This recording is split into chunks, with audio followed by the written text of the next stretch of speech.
Last finish maybe. 75 points available in the green jersey competition as well. There will be lots of willing to go. And the first teams that look to go are Lotto Intermarché and UNOX. But look at those pink jerseys up the front. Fred Wright, the man we just spoke to, is not far from the front. He's the national champion of Great Britain. And you can see the Czech jersey from Lidl Trek. Matthias Vácek is up there and ready as well. 172 kilometres of the day remaining. 2,501 kilometres of this Tour de France already ridden. And you look at what's to come. 3 successive mountain days, then the Champs-Élysées. For a certain type of attackers, Sean, the all-terrain build like these guys, this is their last opportunity, really. Well, a beautiful place to ride your bike at a very casual pace, but when you're riding at this rate here, as we can see the peloton, the rear, you know, you have to... So the 2 up front, followed by 2 behind. Abrahamsen is the rider with the orange and red here. Black shorts, red jersey. That's Wisthofer at the front of the race for the umpteenth time. The road was clear for everybody else, but yeah, Ballerini, we did see in the Giro as well, in the very late stages he had a crash and then he abandoned a little bit later, so yeah, not a good time to have a crash here at any time, but you know, when you get to the end of the race, but it looks like he's okay and you know, back on his bike, and a little bit of skin lost, damaged shorts there, but if that's all he's got. Group of around 15 to 20 there with a little split behind. Abrahamsen at the front of the race, Westhofer on his wheel. Let's hear from the Norwegian on his aims for this day. And that particular abbey houses the tombs of all of the counts of Savoy, the last kings and queens of Italy. Thanks, Jono. Felix Engelhardt, who's king of Germany at the moment. He's got his national flag on. Tom Scringe following. On because everybody is just waiting and conserving a little bit of energy. Let's see what Net Company is saying on the radio.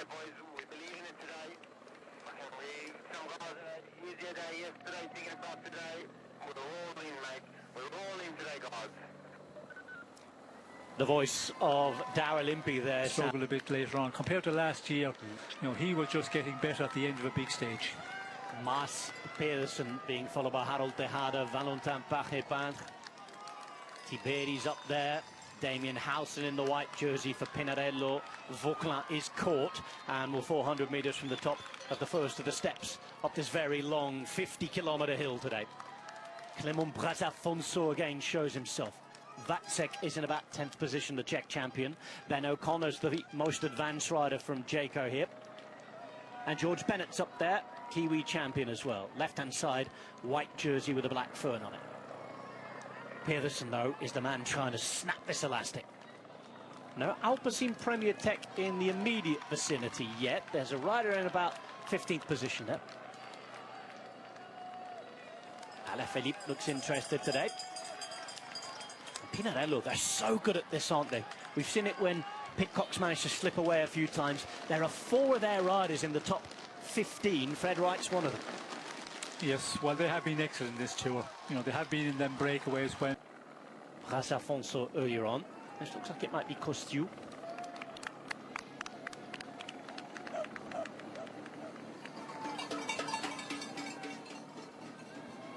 Nobody following immediately.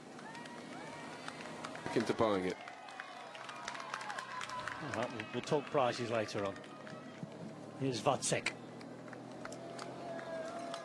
Tour de France stage for him. He's a big disappointer, but yeah, you have to just get on and you have to try and get back into the peloton, get a little bit of rest time, and yeah, see what will happen further into this stage. If the breakaway is gone, well then it's stay done for you, but if it's not, you can maybe make your way through the peloton. Danny, we're on our way to the Côte de Rossillon, 5.6 k's to go till we get there, but we've been climbing in all reality. We had the sort of calm before the storm, then the attacks, we've seen the crash as well. 3 other riders off the front again, it's all happening. It is all happening. Down the valley here, Pidcock and Martinez are back in the peloton. And things have been closing up so much again, Sean, at the front that it's just 12 seconds behind the riders at the front we were seeing there. Yes, well, the 3 riders in front are really working well together, but they need more manpower up there. To follow. And then you've got the 2 little Trek boys with Ayuso and Skelmos So yeah, it is. There's some big old time gaps out there, and that's why today it's important for those riders without a stage victory to try and make something of the race, because there are very limited chances now with only Kada, Isaguirre and Torgis. It's got the makings of a good group, but there's too many teams missed out yet. Yes, I think there's too many teams missed out, and even if this one goes over the top of the trying to kick on them, and is this final difficult enough for Healy to make the difference? So you have to think about all of that, but we can see like just a stack of riders coming back up here. And yes, Vokla, that man Pedersen, Verstringer, Tischbenot is up there as well, Abramson. Well, in the end, Danny, it's the whole peloton.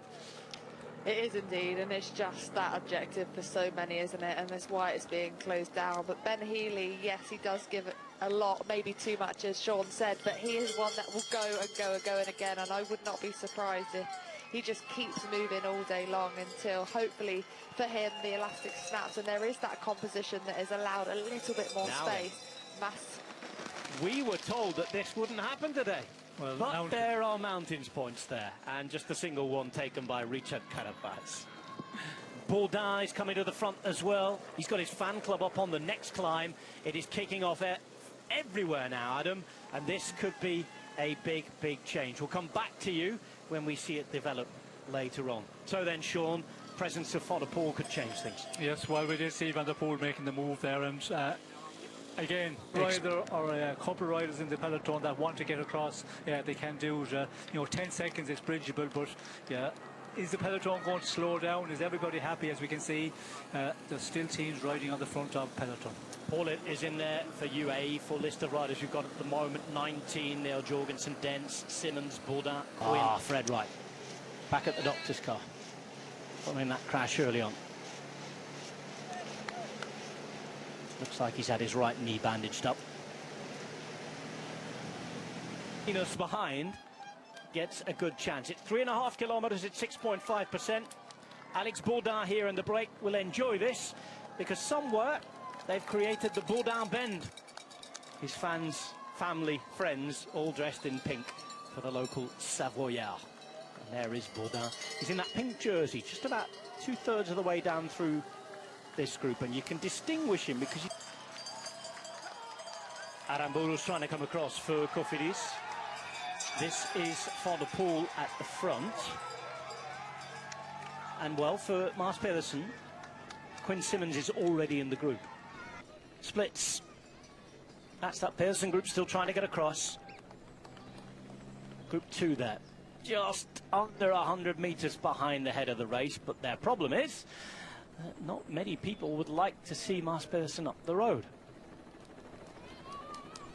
And it all comes into a concert. Quinn, every time he looks over his shoulder, there's bike lengths between himself and Mad, so communication's going to be key here. He's come out of this group to help him, but now with no representation.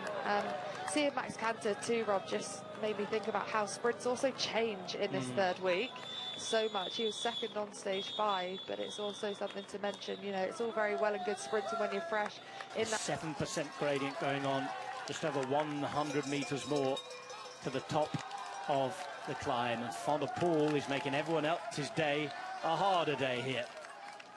Harry Path just coming around the outside, but it's going to be too late. A few more points available here because it's the third category. Van der Poel straight over the top though. He takes 2, Tischbenot takes the 1. Van der Poel looks around, surveys the damage. Here we go. There's a split here. Pogačar's in it, Evenepoel's in it. Are all the GC riders in it? Pidcock isn't. He's coming across now. And Mars Pedersen isn't. He's way behind here. He's really struggling. Look at that head. Just kept bowing, and